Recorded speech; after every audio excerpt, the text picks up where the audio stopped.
Muy buenas gente y bienvenidos a nuestro ya habitual resumen sobre el conflicto de Siria.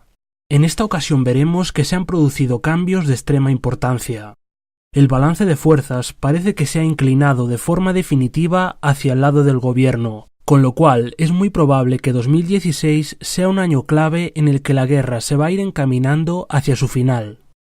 La irrupción de Rusia ha cambiado por completo el panorama regional, y seremos testigos de cómo estos cambios se prolongan en las próximas décadas. Muchos aseguraban, al poco de comenzar su intervención, que Rusia se estaba metiendo en un nuevo Afganistán. Unos meses después, estamos viendo cómo Rusia ha neutralizado la capacidad de los insurgentes, permitiendo que las fuerzas terrestres lograsen victorias que antes se veían muy lejanas. La campaña aérea ha tardado en dar sus frutos, y esto para mí es una señal de la gran capacidad que tenía y todavía tiene la insurgencia. Hablamos de verdaderos ejércitos con estructuras de mando coherentes, armamento pesado, sólido control sobre el territorio y líneas de suministro bien trazadas. Ningunear la capacidad de radicales como el Estado Islámico es lo que ha permitido en última instancia su crecimiento, y sin duda este golpe que Rusia ha dado ha enterrado las esperanzas que podía tener Al-Qaeda en repetir una jugada al estilo del ISIS. Coincidiendo con las conversaciones de paz en Ginebra, Rusia ha aumentado decisivamente la intensidad de su campaña, dejando a gran parte de la insurgencia en una situación precaria a la hora de negociar. Probablemente estas negociaciones no resuelvan nada, porque ya de partida comenzaron por excluir a los kurdos. Estaría bien recordar que el YPG es una de las fuerzas de combate más capaces dentro de Siria, siendo también la fuerza anti-ISIS que más éxitos ha conseguido. Por tanto, el hecho de dejarlos fuera demuestra la falta de voluntad que tienen algunos por resolver este conflicto. Echemos ahora un vistazo al mapa para saber exactamente qué ha sucedido. En Latakia, las fuerzas leales al gobierno han logrado importantes victorias a lo largo de todo el frente. En un lapso de 15 días, los insurgentes se retiraban de Salma y de Rabia, dos localidades muy importantes. Esto hizo que la línea del frente avanzase en todas direcciones, dejando al ejército sirio con el control de la mayor parte de las montañas turcomanas. Fuentes pro-gobierno denunciaban que la artillería turca había cubierto la retirada insurgente, lo cual a estas alturas tampoco es que sorprenda a nadie. Desde sus nuevas posiciones, el ejército sirio avanza ahora hacia Kinsiba, uno de los últimos fortines que la insurgencia tiene en esta provincia. Si cae Kinsiba, la insurgencia estará prácticamente acabada en Latakia, y con ello se abriría la posibilidad de que el ejército sirio intentase recapturar la estratégica Jisr al-Shugur. En el norte de Hama, la coalición Jaish al-Fatah anunciaba una ofensiva como medio para paliar sus recientes derrotas. Consiguieron la captura de algunos enclaves antes de ser frenados, y posteriormente obligados a retroceder casi hasta el punto de partida. Bastante más complicada es ahora mismo la situación en torno a Saam. El ejército sirio está sufriendo para mantener esta posición y alejar a los insurgentes de la carretera que une Hama con Alepo. Entre Hama y Homs, el ejército sirio conseguía a mediados de enero capturar Yarjisa y Dair al-Fardis, estrechando de esta forma un poco más la bolsa de insurgencia. Dentro de la ciudad de Homs, en el distrito de Al-Waer, parece que el acuerdo con la insurgencia ha llegado a su segunda fase. Ahora se pretende restablecer el control del gobierno de forma paulatina, el desarme del distrito, la entrada de ayuda humanitaria y la liberación de prisioneros. La ciudad se ha visto golpeada además por nuevos ataques con explosivos, que han dejado varios muertos en el barrio de Zahra. Los vecinos de la ciudad parecen haber llegado a su límite, protestando de forma abierta y exigiendo la dimisión del gobernador. Sobra decir que la ciudad de Homs es clave tanto desde el punto de vista militar como simbólico, pero parece que el gobierno no es capaz de garantizar su seguridad. Por lo que respecta a la provincia de Alepo, este último mes hemos visto cómo la guerra puede estar allí cerca de alcanzar un punto de inflexión. Los combates han sido muy intensos en múltiples frentes, así que vamos a desglosar toda esta información por partes. En el suroeste, los yihadistas han presionado hacia Khan Tuman, consiguiendo reabrir la autovía M5 hasta el sur de Alepo. Esto permitirá a Al-Qaeda y a Ahrar al-Sham reforzar a sus combatientes en los barrios de Rashidin y Khan al-Asal. En el este, el ejército sirio se ponía en marcha, primero desde Cueires en dirección a la ciudad de Al-Bab, capturando varias localidades para poco después girar hacia el oeste. Mientras grabo este vídeo, el ISIS está a punto de ser cercado en una bolsa en torno a la central térmica. Previsiblemente, una vez neutralizados esos terroristas, el siguiente objetivo será Al-Bab. Al norte de la ciudad, el ejército sirio y sus aliados de Hezbollah, con fuerte apoyo de la aviación rusa, han avanzado desde el saliente de Bashkuy para finalmente romper el asedio sobre Nubel y Zahra. Acaban así 3 años y medio de asedio. Las consecuencias de esta victoria van mucho más allá de la ruptura del cerco. Con la carretera que viene de Azaz ahora cortada, a los islamistas de Alepo no les queda otra que traer los suministros desde el paso de Bab al-Hawa, situado hacia el oeste. Además, por primera vez, el ejército sirio y sus aliados están en condiciones de intentar la captura de la ciudad. Si el ejército lograse controlar Bab al-Hawa, habría conseguido la victoria táctica en Alepo. Quien gane en Alepo controlará el norte de Siria, y tras ello la mayoría del país. Si bien es cierto que este eventual desenlace todavía está lejos, y que podría haber algún vuelco inesperado en esta situación. En cuanto a la zona de Azaz, los islamistas apoyados por Turquía han continuado enfrentándose al ISIS a lo largo de la frontera, con avances y retrocesos por parte de ambos bandos, con lo cual el frente queda prácticamente igual. Ahora que Azaz ha quedado aislada del resto de Alepo, habrá que ver cuál será la reacción de los kurdos de Afrin. Sus aliados de Yaish al-Tuwar han firmado una tregua con los islamistas, pero ¿aprovecharán los kurdos esta nueva coyuntura y asestarán un golpe mortal a sus enemigos? Habrá que esperar todavía unos días para saber esta respuesta. Si nos desplazamos al este, veremos que la situación sigue más o menos igual que hace unas semanas. El avance de los kurdos y sus aliados continúa detenido, y el ISIS ha aprovechado para lanzar varios contraataques, lo que les ha permitido recuperar algunas posiciones. Personalmente, creo que los kurdos están parados porque hay negociaciones que no vemos. La demora en avanzar sobre Manbille puede explicarse porque tal vez los kurdos están esperando luz verde desde Washington. Turquía puede asestarles una puñalada por la espalda, y el apoyo aéreo de Estados Unidos les ha sido de gran ayuda hasta ahora.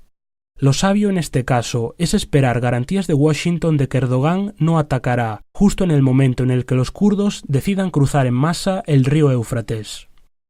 Muy sospechosos han sido los últimos movimientos de Turquía, que ha estado limpiando de minas la frontera cerca de Yarabulus.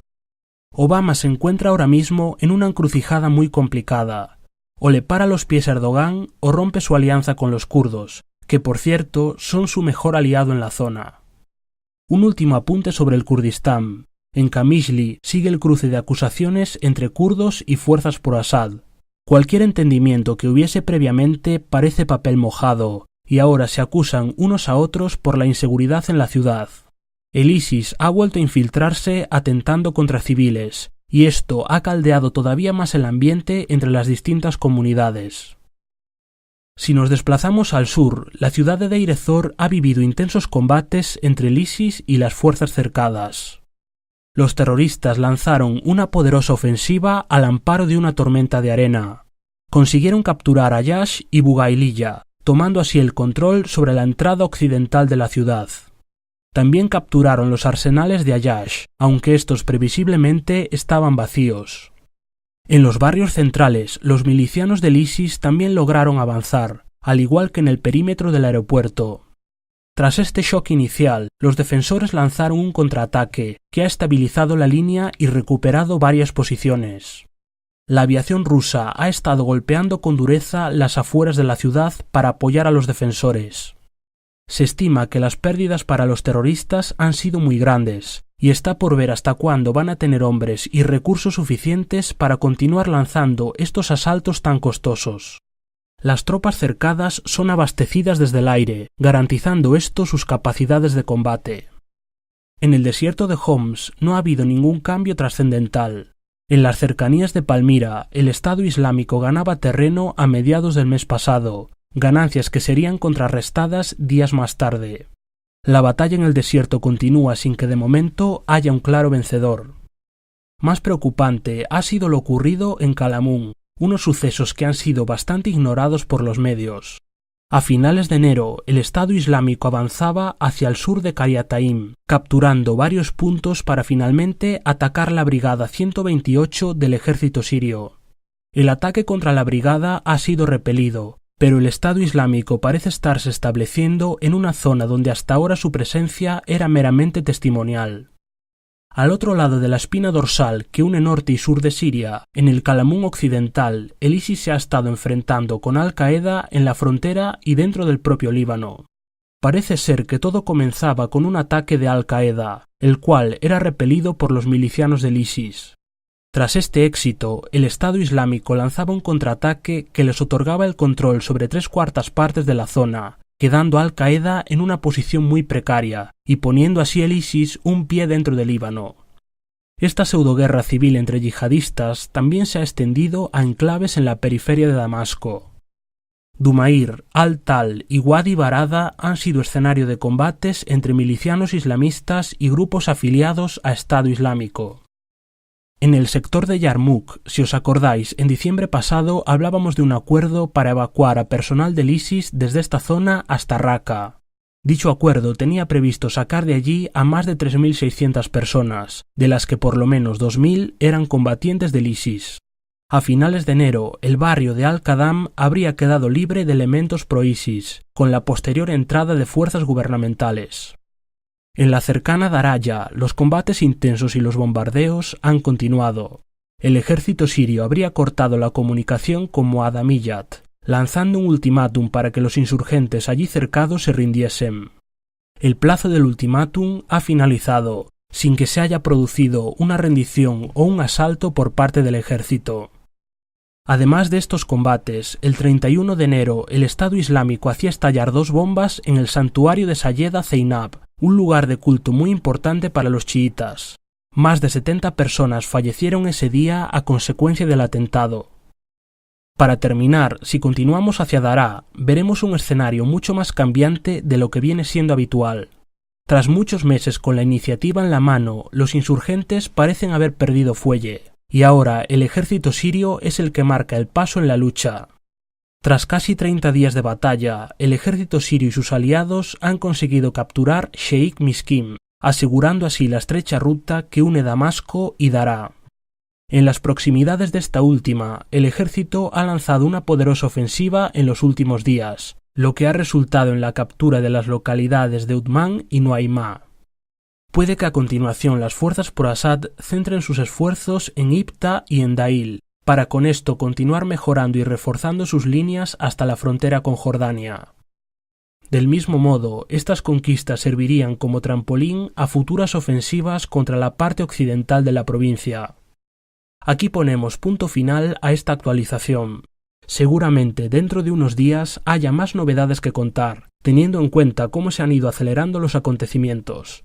Es por eso que estos mapas y análisis deben ser siempre una referencia dentro de una realidad en constante cambio. Un saludo y hasta la próxima. Y seremos testigos de cómo estos cambios se prolongan en las próximas décadas. Muchos aseguraban, al poco de comenzar su intervención, que Rusia se estaba metiendo en un nuevo Afganistán. Unos meses después, estamos viendo cómo Rusia ha neutralizado la capacidad de los insurgentes, permitiendo que las fuerzas terrestres lograsen victorias que antes se veían muy lejanas. La campaña aérea ha tardado en dar sus frutos, y esto para mí es repetir una jugada al estilo del ISIS. Coincidiendo con las conversaciones de paz en Ginebra, Rusia ha aumentado decisivamente la intensidad de su campaña, dejando a gran parte de la insurgencia en una situación precaria a la hora de negociar. Probablemente estas negociaciones no resuelvan nada, porque ya de partida comenzaron por excluir a los kurdos. Estaría bien recordar que el YPG es una de las fuerzas de combate más capaces dentro de Siria, de la gran capacidad que tenía y todavía tiene la insurgencia. Hablamos de verdaderos ejércitos con estructuras de mando coherentes, armamento pesado, sólido control sobre el territorio y líneas de suministro bien trazadas. Ningunear la capacidad de radicales como el Estado Islámico es lo que ha permitido en última instancia su crecimiento, y sin duda este golpe que Rusia ha dado ha enterrado las esperanzas que podía tener Al-Qaeda en... Muy buenas gente y bienvenidos a nuestro ya habitual resumen sobre el conflicto de Siria. En esta ocasión veremos que se han producido cambios de extrema importancia. El balance de fuerzas parece que se ha inclinado de forma definitiva hacia el lado del gobierno, con lo cual es muy probable que 2016 sea un año clave en el que la guerra se va a ir encaminando hacia su final. La irrupción de Rusia ha cambiado por completo el panorama regional, siendo también la fuerza anti-ISIS que más éxitos ha conseguido. Por tanto, el hecho de dejarlos fuera demuestra la falta de voluntad que tienen algunos por resolver este conflicto. Echemos ahora un vistazo al mapa para saber exactamente qué ha sucedido. En Latakia, las fuerzas leales al gobierno han logrado importantes victorias a lo largo de todo el frente. En un lapso de 15 días, los insurgentes se retiraban de Salma y de Rabia, dos localidades